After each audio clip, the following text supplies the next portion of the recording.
Alam nyo, nakakalungkot lang isipin mga kapatid.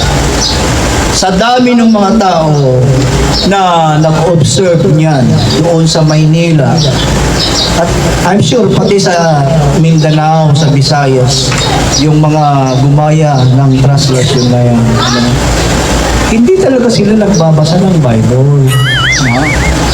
Sa palagay nyo, bakit hindi nila yun na nalalaman? Well, ang sisi, nakalino. Mga pare. Why?